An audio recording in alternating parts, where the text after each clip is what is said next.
Hey guys, thanks for coming back to Gouache Universe. I'm the host, Gouache, and I got some news that just dropped today, so I had to make a video today. And basically well, first of all, this is Gouache Universe, and I know I need to make a graphic, right? And everybody has a graphic before their videos and everything, but I just heard this news today, and so I just had to hurry up and make a video and just put it out there. But anyway, the big news is the big crossover between Flash and Supergirl. And these two shows have emerged to be my favorite shows of this season and everything.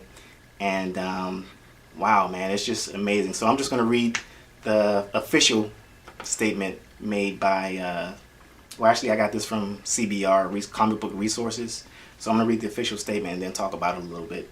But anyway, the statement says, "We are so incredibly excited to announce something that we have dreamed of happening since we started making Supergirl and The Flash.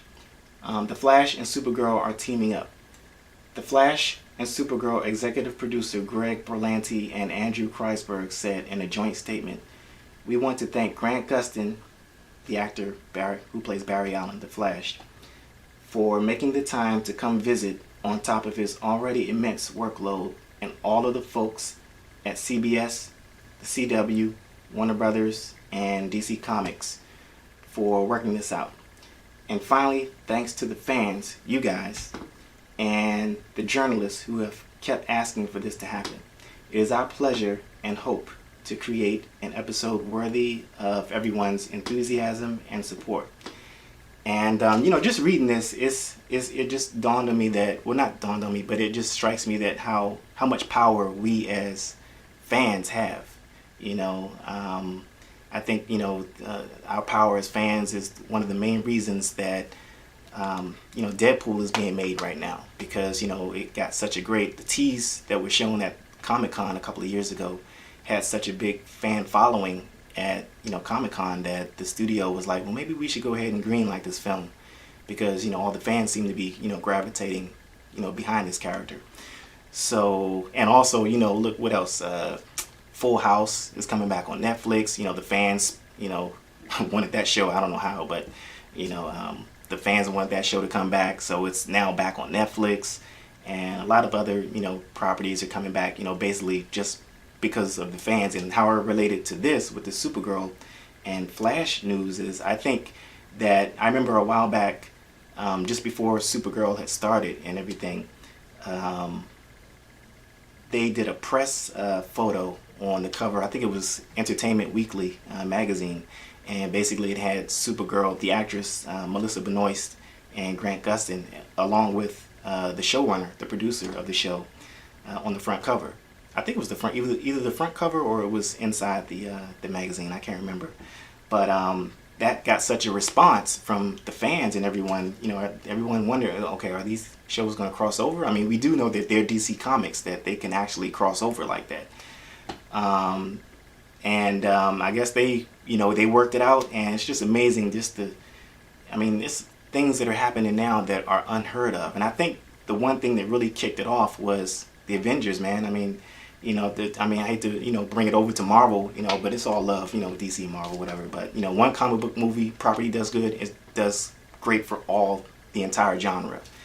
But I think that Avengers, people saw how the crossover with the different films, from Captain America to Iron Man to Incredible Hulk and Thor, and when they merged them all together, I think that kind of opened the floodgates of, okay, maybe we should be doing crossovers, because Hollywood is such a trend-driven town or whatever. So I think that really opened the floodgates. And then with the whole Spider-Man coming back to Marvel, well, not officially, not the entire character coming fully back, the rights have come full back to Marvel, but they have a joint custody thing with between Marvel and Sony. And I think that is another example.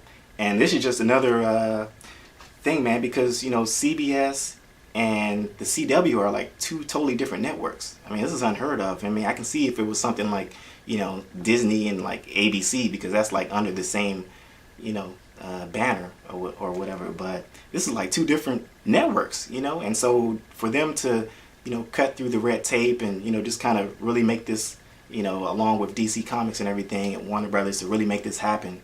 I know it was a big, deal making process. I mean, even though the characters are definitely they're both DC Comics, but, because of rights and things like that with the networks and all, it's a lot of legal stuff that, we as fans, we don't really hear about or see, behind closed doors. But for them to make that happen and to have this network crossover, it's really exciting. So I'm excited to see it, because, a short story even shorter, I remember when Supergirl and Flash started, I had my doubts. I was like, I don't know how this is going to work. I mean, is this going to be, campy? I mean, how are they going to do this? And I saw the trailer for it, and it kind of didn't really leave an impression on me. But then I actually started watching the show, and it's emerged as, like, both of these shows have emerged as being some of my favorite shows of this television season. And I like the tone of the shows, how fun they are. They're not too dark.